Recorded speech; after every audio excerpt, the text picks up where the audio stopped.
There are so many breakfast drives and everything like that has been organized informally. But why do they do that when it's right at night? It seems like it's a bit unfair just because there's association to racing at night. Hi everyone, welcome back to another episode of ZHNGTV Podcast. So today with us are a few guests, so why not you guys introduce yourself? Hi, my name is ZHNGTV and I drive a 2009 Honda Civic. Hi, I'm Clement. I drive a Volkswagen Golf. Hi, my name is Yip Feng and I drive a 1989 RX-7. Hi, I'm Si Hui and I drive a 1997 Subaru WRX. Alright, so you guys actually saw the headlines, the news lately, right, about the late night convoy street racing, cars being impounded. So the topic of tonight would be the 11 cars street racing or convoying at night, and they all got arrested. I feel that it was a bit harsh on the media side. So what do you guys think? Yeah, I think it was definitely very extreme when we saw pictures in the morning where they were woken up at like 7 a.m. The SPH actually followed them to the HDB car parks to take photos of people getting handcuffed and put in police cars. I mean, it's a bit overkill. All they just did was speed effectively at most. And they are in handcuffs, being brought to jail, cars getting towed all the way to the impound yard. Yeah, I think it's not about trivializing the fact that they were speeding, but they were treated like people that get busted by ICA for drugs or something. Yeah, It's like super bad, drugs. yeah. Basically, I felt very shocked by the sensationalism in the way the media portrayed it. And basically, I was wondering why even the media would follow cars to get impounded. I mean, they even took pictures of the modifications on the cars. They took pictures of the banners, which really have nothing to do with the whole issue at hand. And so I thought it was basically blowing up a very trivial matter. Touching on the modified cars, right, I feel that they only portrayed the modified cars on all these news publications. But even on that convoy, right, there were many other cars. There were I think there was a few private hire cars, right? Yeah, there's a Mazda 3 PHV. It was quite funny because the Mazda 3 got one shot of the car, and then the rest of the cars, they were doing SG come up photo shoots, taking photos of the shifter, taking photos of little toy cars on top of the dashboard. I mean, the best part is the shifter is illegal modification. Yeah, it's very strange. It's obviously not a illegal modification. They claimed that it was illegal. I feel that exactly. it's not really about the car. I mean, a normal car can also speed, right? Yeah, I feel like they're trying to portray a certain character or stereotype by using these pictures. I mean, for goodness sake, the GC had his banner with the happy ending sticker posted. I thought it was very weird. Yeah, that one not even offensive, it's happy endings. It's happy it's endings. a positive note. Then and then after that, all the comments were basically saying, "Oh, happy endings for this guy." They kept posting the photo and everything, and even trying to make fun of everything. Yeah. And obviously, it wasn't even big of a crime for you to be doing such a big operation like that. That's what I feel. I think that's what caused most of us to be upset with that entire news because obviously there are other news that has been coming around before this, even more serious offences that didn't get the same amount of news. So I think that's why we are all here today, to talk about this. And what's surprising is that when people actually watch the video, I think most people didn't really watch the video carefully. They just looked at the modified cars and immediately assumed, oh, they must have been going really fast, oh, speeding. But when you look at the video, right, all the cars were actually just driving in a single lane, in a single file. I mean, and you can't actually tell what speed they were going at. So it's really a relative speed. So let's say if the bike cam, the biker was going at 50 to 60 km per hour, then the cars wouldn't have been speeding so much. So it's quite dangerous to jump to these conclusions, I feel. It's a bit exaggerated, and they just associated that with racing, but it's not.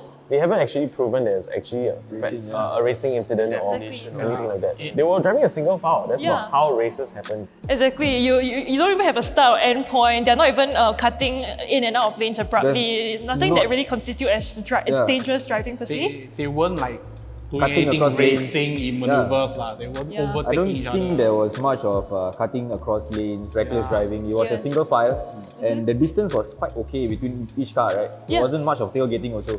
Yeah.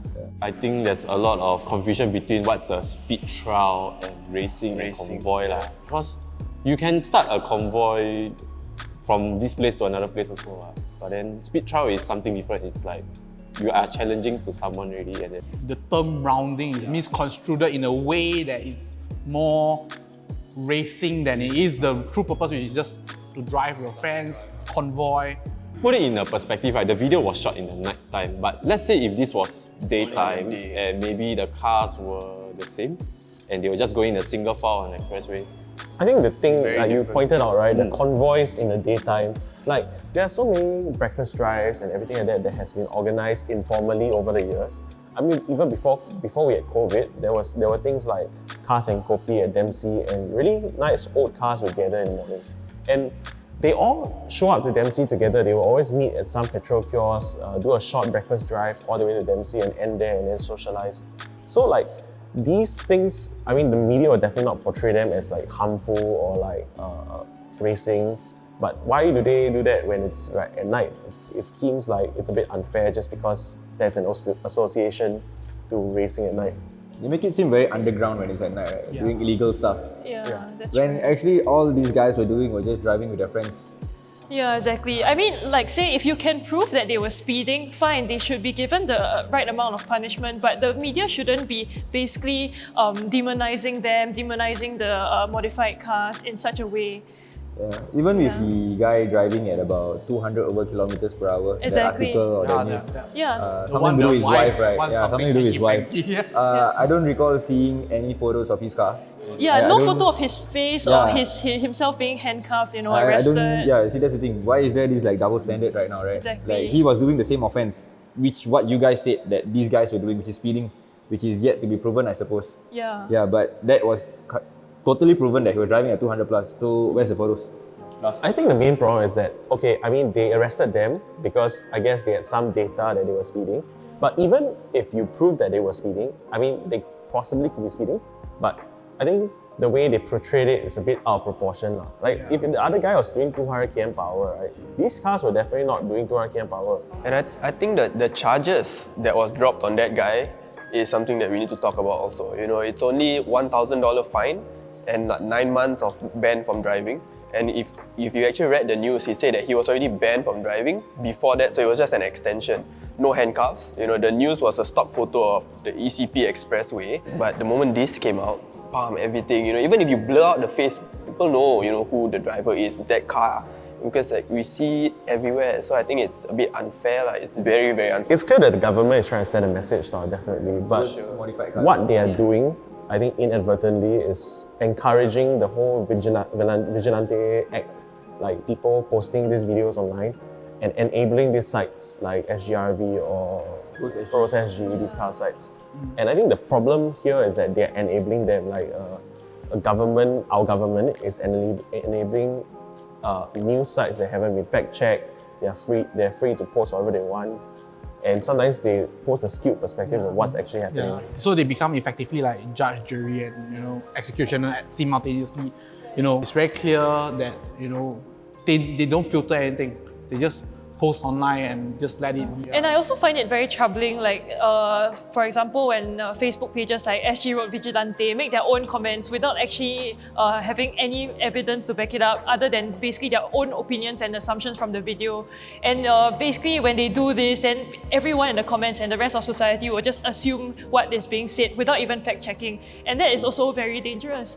If you look back, you'll probably find a lot of examples of SGRV getting things wrong, like the cars wrong, and they even dox some of the car owners. In fact, some car owners have basically spoken up about SGRV doxing them and getting the wrong guy, and basically sharing their personal details and everything to the public, and that is a problem. Yeah, I think it's a case like the Bentley one. Yeah, I was right? going to say, Yes. a good example was the So, Bentley guy. like the wrong person just got blamed for everything. Yeah. So yeah, it's quite dangerous, some things like I mean, this. that's like major defamation for the guy. Major, Imagine the amount of major. businesses he could have lost just because of someone just anyhow just saying about him, Having the mainstream media basically quoting SGRV and using their video, crediting them, is basically like sort of giving them a free pass and saying, I basically approve of this website and these people behind it, when actually there's so many problems behind it and it's not fact-checked. You don't know what's accurate and what's not.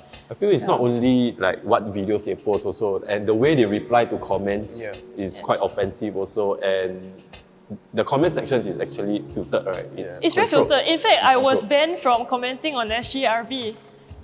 Yeah. Yeah, just for sharing an alternative viewpoint. Yeah, that's They will right. ban you for just sharing Yeah. anything that goes against their narrative or anything. Yeah, you see, I mean, it's so the whole toxic. point of POFMA is to protect against these kind of things. I mean, I'm not going to bring up arguments against it, but I mean, they should act against these sites if they are very serious about their law.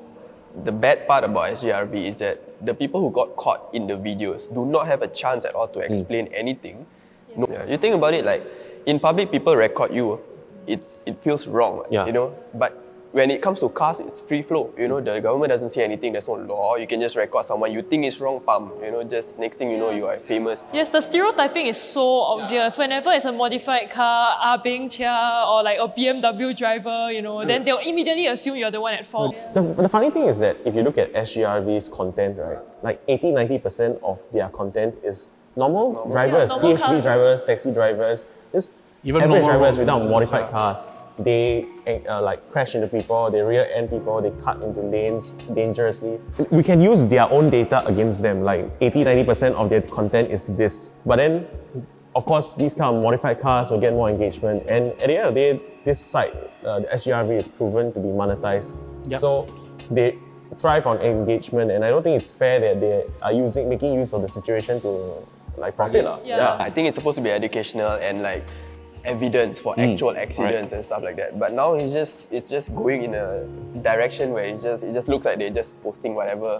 Reckless driving causes accidents. Modified cars don't. I could be driving something that's modified, let's say a S2000, but if I was to follow all the road rules, that's not reckless driving. So at the end of the day, it's really the driver, and I feel what those websites or platforms are trying to do is label modified cars as just recklessness. You know, the way they build this persona around all these nice flashy cars is not really nice. What we're trying to say is, why is there like a free pass for Yeah, them in a way? exactly. And the moment when a flashy car does something like that, right, the whole news establishment, no, Correct. our press media, no, tackles this whole incident over a video that was uploaded. Why when I see those PHV and whatever they're all driving past, right, I don't get the whole news establishment covering the story. Yeah, so if we talk about the statistics, right, then let's say if the normal cars do this, like commit all these crimes 80-90% of the time, then we should technically see them in the news like, oh, drink drivers getting handcuffed and what not, like 8 to 9 times more than the Exactly. modified driver, right? But why is it not the case? So for example, like LTA, they pull over any modified car, majority of modified car. Even if you have a legal exhaust, they pull you over. But what about those cars with totally bald tires? What about those cars with, you know, non-functioning rear tail lights, for instance? They don't really go after those that often. You don't see that. Even parking in a parking lot that we are paying for, we're just parking there, road tax we pay, still kena. Which is a very good point. I feel that the moment, let's say about 3 to 4 modified cars just park at a car park lot, and we Yes. take out our nice little chairs and we just gather, we're not doing any crime, no. We're just catching up with friends. But that is an offense to them. Yes, the police will come and screen you as long as you are sitting in a group of more interesting looking cars. It's I mean, we been get the it, like case that. We get it, they're doing their job. But Yeah. why always why that always car? you Why cover? always there? Why always that specific car? We just share the same passion, and at the end of the day, we just want to de-stress, you know, so we catch up with our friends, meet here, lah, you know, nice place. Ma. And it sucks lah. You go into a car park feeling like a civilian. Yeah. Police come, you feel like a criminal. Criminal already. You know, Yeah. like, yeah, do nothing. I actually didn't do anything wrong. Why am I doing? Why am I feeling I like think at this? the end of the day, it's just so hard to enjoy our cars right now. Right? Yeah. Like Yeah. everything we do seems like a mistake. Yeah, it's like But- all eyes are on you Yeah, now. but I don't think we're doing anything wrong. We don't have a like controlled avenue to do it. I presume it's like illegal gambling versus gambling at casino. Both are gambling, both are vices. Exactly. But why is one legal, one is, you know? So speaking of gambling, right, the government comes up with something to regulate gambling in Singapore. Right? Do you think there is a solution for people that want to, you know, use their car more? When we talk about avenues, I don't know if it was official or something like that, but Motorsport Singapore, which was like official organization, they did organize things like the car park rallies Yeah. or gymkhanas and stuff like that. And then like you would see all the workshop owners, right? Now they always have to tell me when old stories when you go and visit them. It was all in a very controlled environment. It wasn't a purpose-built track, but it was wide enough that they could like have some fun, do some drifting and stuff like that. Actually, part of the reason why the GC8 got quite famous is also because back in the 90s and early 2000s, Motor Image actually used it to promote their car. And so it's basically when the new WRX came out, right? What they did was they had a speed trial. So whoever can beat this will get a discount on the WRX. And that's how this became known as the car park rally car, and it became like so famous and popular. I saw recently the Lambo. There's a Lamborghini event that was at the Changi. Right. I don't know. I mean, more of that will be nice lah. I mean, we heard about the whole motorsport arena that didn't go through. Will that help? I'm not sure about it, but I think it was like some funding issue. Yeah. But it's quite funny because we are home to like the first F1 night race. So like every September, you would hear the whole CBD just fenced up and hear all the cars zooming around. Do you feel that, with Singapore being so supportive of F1, being so supportive of like all these motor shows, right? Why are they not very supportive of the car community? Yeah, it's a bit weird. It's a bit weird, right? Like whenever there's a modified car or a flashy car out there, we are immediately being targeted. But the country is hosting grand F1, like grand scale and all these sort of things. I wish that, maybe the government was a bit more inclusive of the car community, or maybe take note of us. I think it would be good to have like LTA or the traffic police to come in and regulate and allow us to, maybe push our cars a bit. Yeah, basically have a safe platform and a controlled environment to test all our cars in such a way. And I mean, if it's an issue of like revenue for the government, I'm pretty sure these People events will to pay. also generate revenue. And I think it's all educational, so it can be educational to us also. We can learn more stuff about the roads and everything. So I feel like it's a win-win situation. It can generate more tax revenue, it can also educate people, and it can also basically regulate and take people off the streets. See it in a more positive way. If you were to have an arena, you can open up academies, you can open up not just track day, we're not just asking for track days, where people can just come in and race. We're talking about academies, we're talking about what he said, lessons. Even like Porsche does, the driving schools, overseas, the facilities. I honestly don't think there's a need for huge infrastructure or whatsoever. Even the place at the Changi or Tanah Merah, a huge space, maybe some tentages, and a bit of regulation and safety, maybe standby ambulance for safety stuff. I think it's a win-win situation and it could just really happen, right? It's not too far-fetched off. Can attract overseas enthusiasts like from Thailand, Malaysia to come to Singapore to witness our car scene also, and we get to network more also. I remember Carols used to have event and then there are cars from Thailand and Malaysia to come in also. It was fun, get to meet new people. So I mean, it's a way to boost tourism as well. If we can basically market ourselves as a hub for motorsports, it'll be really nice. I really wish like the community can come together and maybe we can work something out with the authorities and have more avenues for us to enjoy our cars. There's only so many things you can do from the top down. Like, it's also important to engage like more grassroots effort. A few times I've been stopped by LTA and everything. They always say that we also understand that you guys are car enthusiasts. Some of them also love cars. They actually know their cars and everything. But I guess they're just doing their job. So like you say, if we can find a way to work together, they understand us, we understand them, that we are all also just doing our jobs. Some of us use the cars to work. It's our career. It's a way to coexist together. I think it's good for the future, for all of us, the current generation, the generation to come, of all the enthusiasts. Like, my experiences with LTA and enforcement has never been bad. It's just that when it comes to the point that we cannot even enjoy owning cars, driving cars that we pay for, it becomes annoying. It becomes like something that we need to fight back, not in an aggressive way, but in a more political way. Like doing this, podcast, speaking out about it. Hopefully that the people watching, the netizens, the government, the LTA, the enforcement can understand. Because we are not here to destroy lives. We're not here to wreck our cars and everything. It's just another form of passion that needs to be included in Singapore. So before we end today's episode, we would like to put a disclaimer out there that we don't condone speeding or reckless driving on the road. We want the road to be safe. Yeah, in fact, we think that the punishment should be just and appropriate to what crime was committed, and so they shouldn't be subject to any extra punishment in other forms apart from the actual sentence up to them. Well, yeah, dangerous driving is definitely something we don't condone. Nobody in the right mind would do that, would condone that. Don't outdrive your car. I think your skill level, you understand how good you are at driving your car before you take it on the road. And of course, don't race on the road. Yeah, keep that on the racetrack, definitely. Yeah, don't do like crazy, stupid stuff. And especially, people like who road rage and all those things, Those are definite no-nos in everything. Yeah, those are straight up just dangerous. Really. If any TP or LTA officers are actually watching or listening to our podcast, we'll be more than happy to have you on the show. We would like to have a conversation, nothing too serious. We just want to be on the same page together and build a safer community for the car culture in Singapore. So until then, stay safe, stay happy, and we'll see you guys in the next episode.